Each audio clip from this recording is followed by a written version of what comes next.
by Design podcast from Signal Media. In case you didn't know, Signal is the official news outlet of AFCEA International. I'm Kimberly Underwood, Director of Digital News Media at Signal Media. And in this episode of our Disruptive by Design podcast, I sat down with Melanie McCarthy. Melanie is an Army portfolio manager in the Technology Consulting Services Division of Maximus. And I met Melanie back in May at an Army event designed to bring in industry innovation into the Army's command, control, and communications operations. It was neat to see Melanie then, in her role, speaking with Army leaders and taking in the conference panels. And then for the podcast, being able to speak with her about her approach and delving into what it's like to be a project manager in the defense industry. And she also offered some great advice. She shared the importance of certifications and constant learning, and how networking is important even if you're an introvert. And so take a listen to Disruptive by Design with Melanie McCarthy. Hi, I'm here today with Melanie McCarthy, and who's with Maximus. So I'm so excited to speak with her, somebody I met recently, and I think Maximus joined AFCEA it was part of the membership recently. Hey, Melanie, thanks for joining us. Tell us a little bit about yourself. Hi, thank you so much for having me. And a little bit about myself. So as you mentioned, my name is Melanie McCarthy, and I am currently the Army portfolio manager for a great company called Maximus. And in this role, I manage the contracts we have with the Army, and I do it at an operational level. I'm also an alumni of Caldwell University, and I'm an Air Force Reserve veteran. I was in the reserve for about 9 years, and I was regularly activated in support of Operations Iraqi Freedom and Enduring Freedom. And there was a time where I was deployed to Afghanistan as well.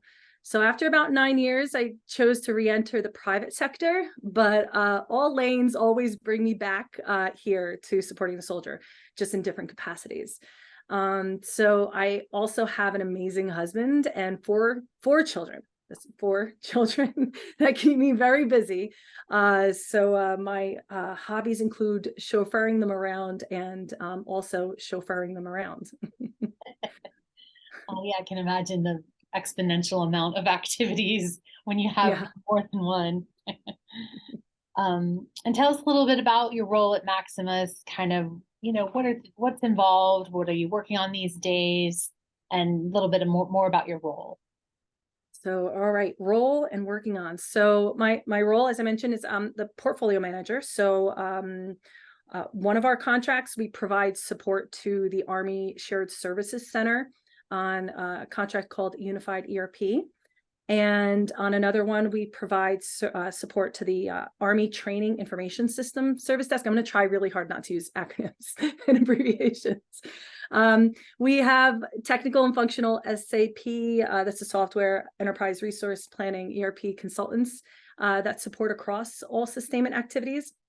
And they also support on enhancement and modernization efforts in order to provide improvements to what's called, we refer to it as LMP. It's a logistics modernization program for the Army. And working on these days, I have to say, so all of Maximus Federal TCS, which is what we refer to ourselves as, we're really technology consulting. So all of our core capabilities are available through our DoD offerings, right? I always keep this nice poster behind me. But to summarize that, it's artificial intelligence and advanced analytics. They also provide solutions development through using extreme automation, agile, DevSecOps to deliver secure and scalable applications. We also provide cybersecurity on our contracts. So it's full spectrum of cyber, including engineering and operations, threat hunting, digital forensics, and I've memorized this, and incident response, and secure hybrid cloud.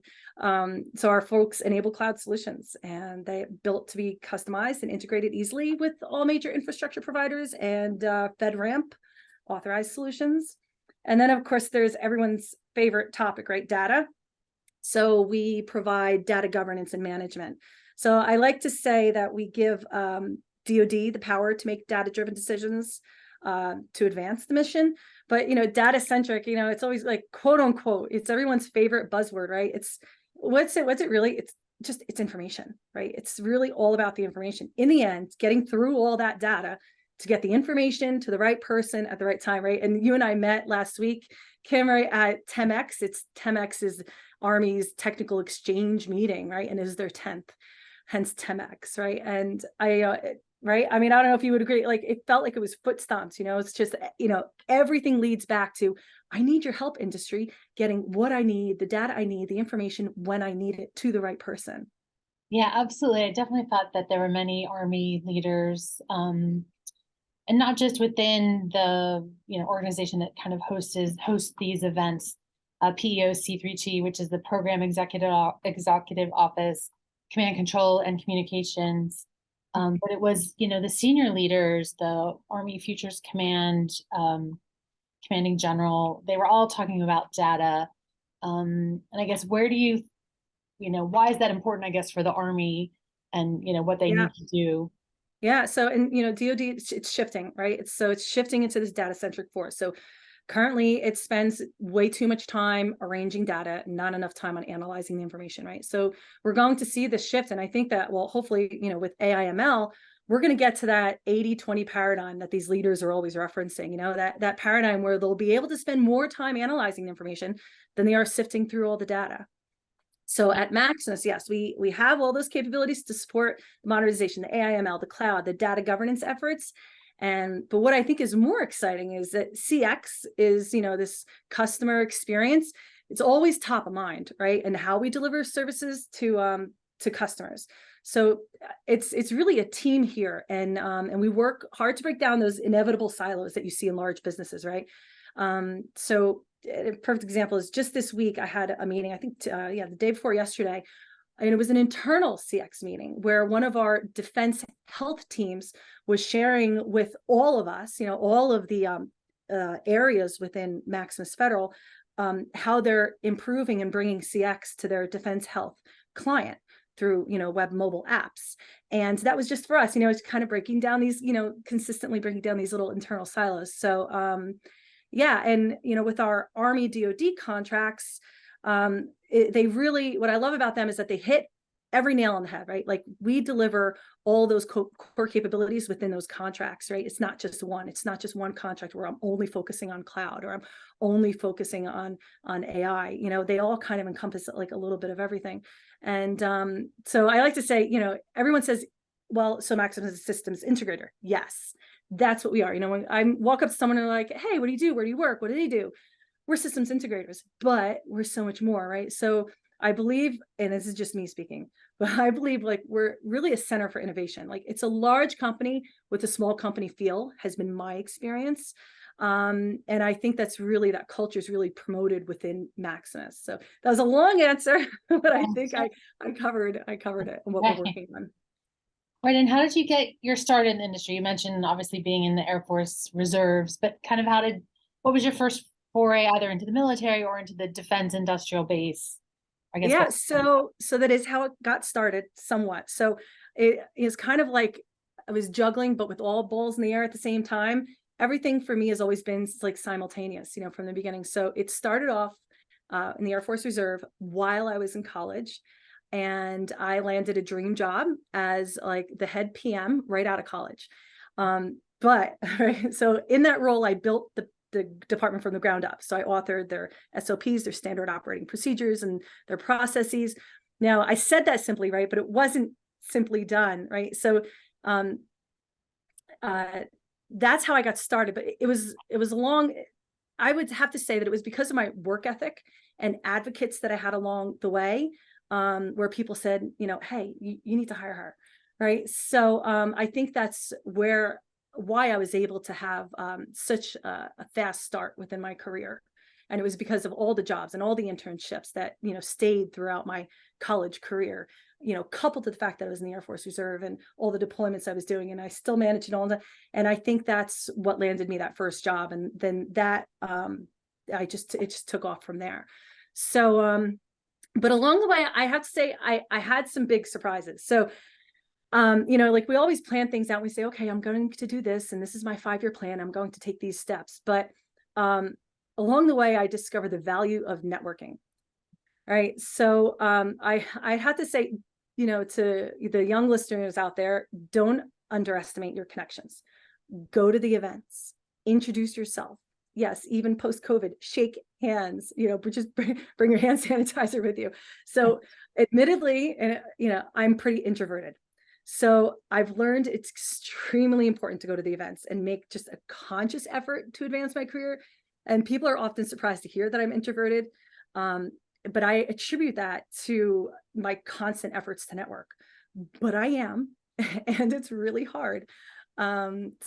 Another surprise along the way is seeing how much the connections and networking, they've not just impacted my professional life, but also my personal life as well. Oh, right. Yeah. Yeah. I wouldn't have guessed that you were an introvert. I am. And I love that you're an introvert who networks, Yeah. brings that out. Yeah. I take deep breaths and I say, okay, let me go introduce myself. Right. Yeah. It's, full disclosure. Right. Yeah. Yeah. I took one of those, I guess it's like a personality test, the Myers-Briggs. Yes. You get those codes like you're an ENFTP or whatever. So I found that I'm supposedly an extrovert and an introvert. And I was like, what am I going to do with that? Like half and half. But I remember I'm dating myself here. I took one of those Myers-Briggs, I would think in like 2000, right? I was just starting off, and I was at that time an extrovert, and I just took one again recently, and I, by no surprise, I am an introvert. So I was just, saying, within my team, I'm like, I guess it's kind of healthy to bring these back after every, few years, maybe every 5-10 years, just revisit it and see, how have I changed? How's my environment changed me? yeah, I never thought of that. That is a great idea, kind of how you evolve in your career and in your life. Yeah, that's a good point to kind of look at that. And I don't know if there's anything you want to highlight kind of work you did before Maximus.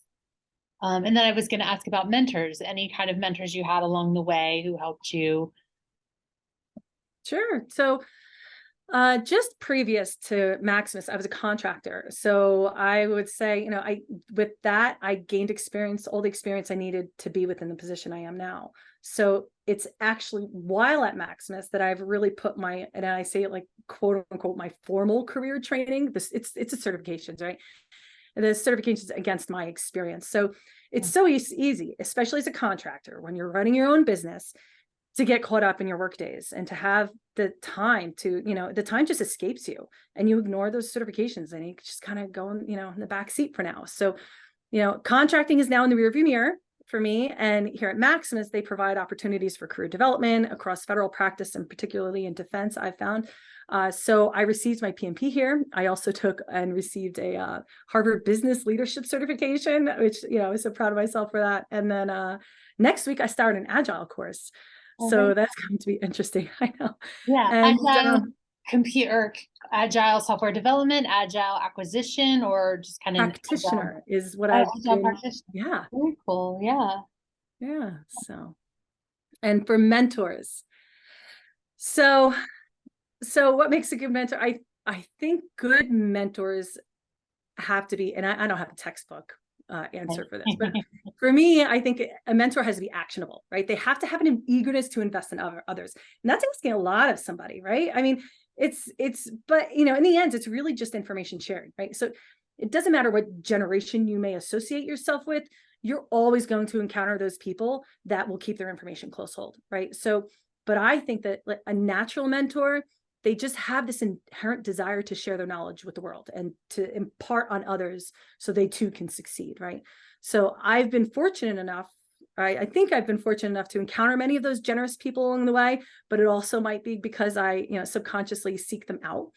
But to go off on a tangent, right? So I think that I recall there's a recording that I watched from August of 2022.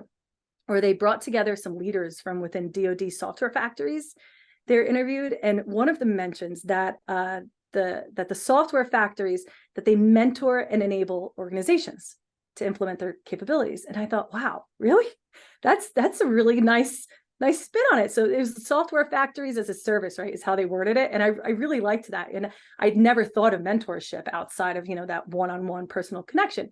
But then, so that leads me to think of, our internal centers of excellence within Maximus, so it's all about like, how do you deliver to production? Like and our capabilities in those COEs and those centers of excellence, they provide an infrastructure, right, to the clients and to our internal people for that mentorship, right? So mentorship, I guess it's not just a personal strategy, but it can also be a business strategy as well.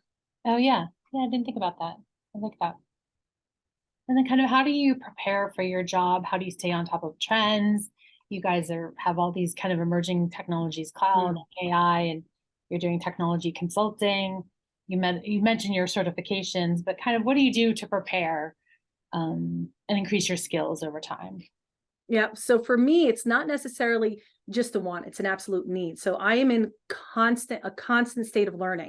And it's because I have to be, right? So I start each day off, and admittedly, it's one of the very few routines I truly keep in life, right?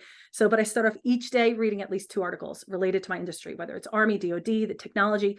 And almost every time I get in the car, and the kids hate this, I put on a podcast that's also, Army related or high level to our technical capabilities, since I'm not functional or technical by trade, right? And I will advertise this. I will tell everyone, I am not functional or technical by trade. I run contracts at an operational level, and I'm really good at that, right? But I must learn as much as I can about the capabilities that my resources are providing so that I could better support them and our clients, right? So it's difficult for me, but I have to, right? Constant state of learning.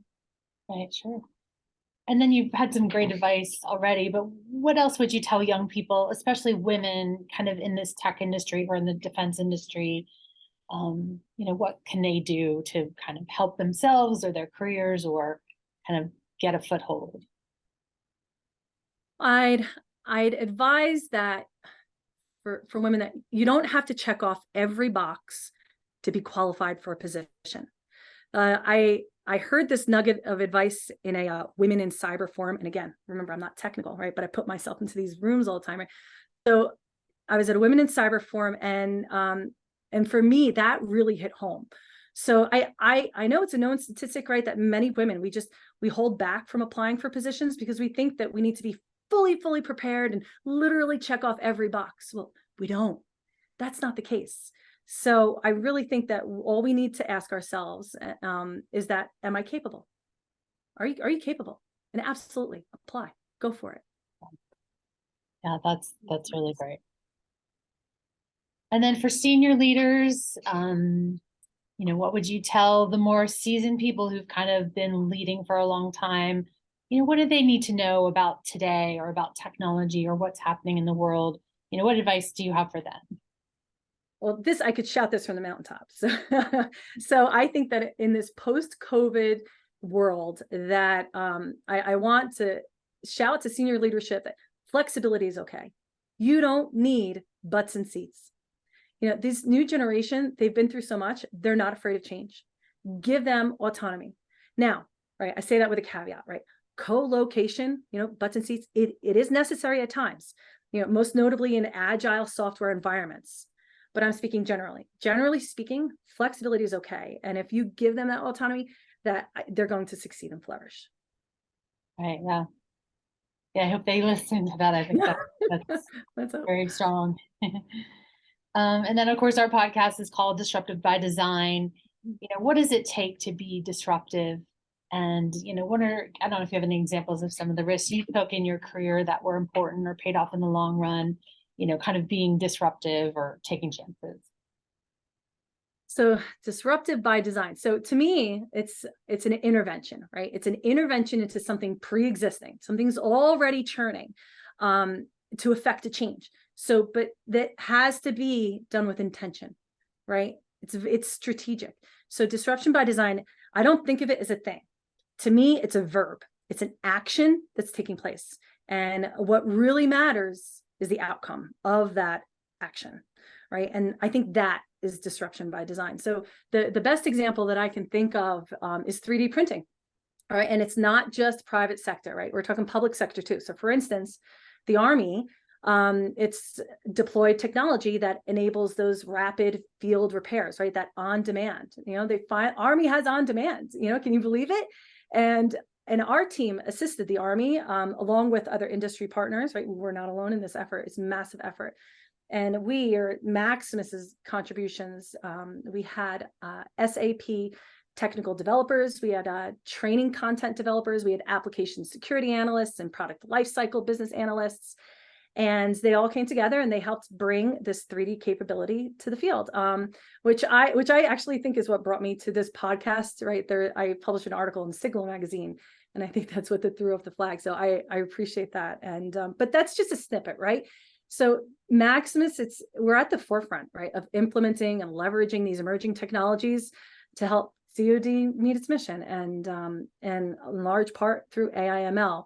So I tend to liken Maximus's internal centers of excellence to disruptive by design mindset. It's intervening, it's evolving to solve these complex problems that we have. Right, sure. And would you care to share any challenges you've kind of faced along the way, either how you've overcome them or not? What were some hard bumps in the road that you've seen? Well, technology. For me, that's an easy answer. I'm not technical. So for me, managing IT contracts, it's been a constant learning endeavor. So I just continue to remind myself, I say, Melanie, you don't need to be an expert, but you need to have a baseline. Right. So and that's hence what I mentioned earlier. It's that conscious effort and daily routine to start each day reading, and about tech updates and updates with my Army client organization. So, but it takes courage, right? It takes courage to face that unease, that state of unease and discomfort with an open mind. Right. Sure. And I love how you're playing podcasts, Army related podcasts in the car with your kids. So in a sense, you're educating the next generation. I don't know if they're, how much they're tuning in. My kids hear a lot of my interviews, Air Force related or, military related. And sometimes they're paying attention. Sometimes they're like rolling their eyes and listening to music, but they do, yeah. So it's funny. When my friends get together, everyone always jokes that they don't really know what I do, right? They call me Chandler. Like, remember Chandler from Friends? No one really knew what he did. So I was like, geez, I really need to work on that. Clearly I'm failing here at my own branding, my own personal branding. I need to work on that. What is it? The persona, product, packaging, promotion, permission, right? I was like, I need to work on that in my own personal life. And I have been, and my 9-year-old son the other day, he was telling me, oh yeah, I told so-and-so what I want to be when I grow up. I want to be one of 3 things, either an NFL player or a cop, or I want to do what my mom does. And I kind of like looked back, I go, what does mom do? And he's like, Mommy, you're a project manager. And I was like, oh, score. Oh, I love that was a personal win. Yeah. So I was like, oh, clearly I guess I'm branding right now. Yeah. And just that he can see his mom doing that, running contracts and being a project manager, that you're an example, embodiment of that. That's pretty cool. And is it hard with with your 4 kids to kind of balance, work and you mentioned an amazing husband, which always helps. He's great. Yeah. No, it's so hard. It's super hard. I won't lie. It is absolutely hard. And everyone's like, how do you do it? And I'm like, I don't. You can't do any one part of it well. You just try your hardest.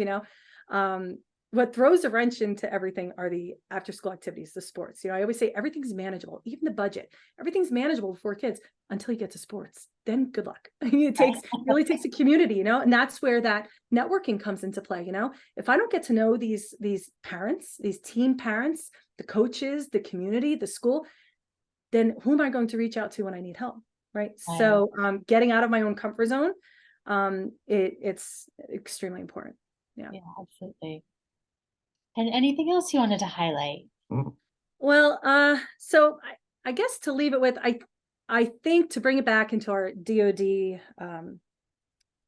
subject here, I think there's a massive change underway in the federal government, and we have to address these threats, right? These new threats posed to us from near peer adversaries.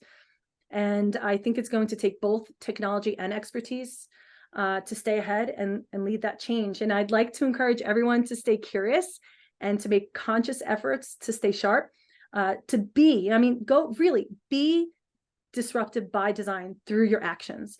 Change those pre-existing systems and change them with intention.